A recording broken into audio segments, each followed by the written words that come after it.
Hello, Warren with Sparrow Exteriors here. We had a client call. We'd replaced this roof about 3.5, maybe 4 years ago. There was a bad storm that came through, dumping hail and high winds, and we were able to get their insurance company to pay to replace it. But yesterday we received a call that it was leaking, and so we thought this would be something fun to invite you on as a possible customer, perhaps past customer, perhaps future customer, just social media surfer, and kind of show you what we look for when we get these warranty calls. Okay, so we're up on the roof and we're going to go ahead and do our walkthrough, conducting an inspection. One of the things that we noticed right away, you can see throughout this whole area here, there has been a fair amount of debris buildup. And one of the things that you can see that the homeowner has done is that they have come in and they have spent some time making sure that that debris is being removed from the roof.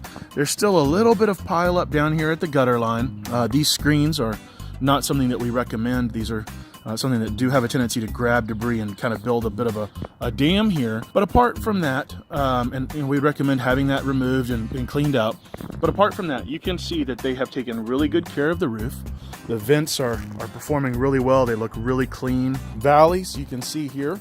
We recommend using 24-inch galvanized metal under your valleys. This essentially creates a gutter under the shingle at its weakest point, but that actually is protecting this roof here. So if for some reason water got under that valley, let's say that debris built up and they weren't able to clean it out as quickly as they wanted to, they missed a season or two, and water got under, that valley would effectively be protected by that metal.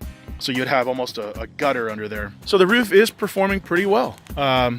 Not a lot here that we're concerned with. You can see a little bit of algae build up now. We could come in and put in some zinc furring strips above this area here. So as the water hits it, it would ionize those particles and wash and give this a nice zinc bath, and that would help kill this. I mean, you can see lots of tree coverage, and so this is creating an ideal environment for that. This flashing is required by code, and this is something that has to be installed, and you can see that's obviously something that we did on our installation here. More debris that's been built up on the roof, and again, they've been very proactive in having it removed and cleaned. Unfortunately, that's just one of the things that happens when you have a lot of tree coverage. But as we conducted our inspection, we found, aha, here's the little rascal. So here we actually have a tree branch that penetrated that roof deck, went through the shingle, through the underlayment, through the decking, and it actually is causing a roof leak. So we're going to repair this for the client.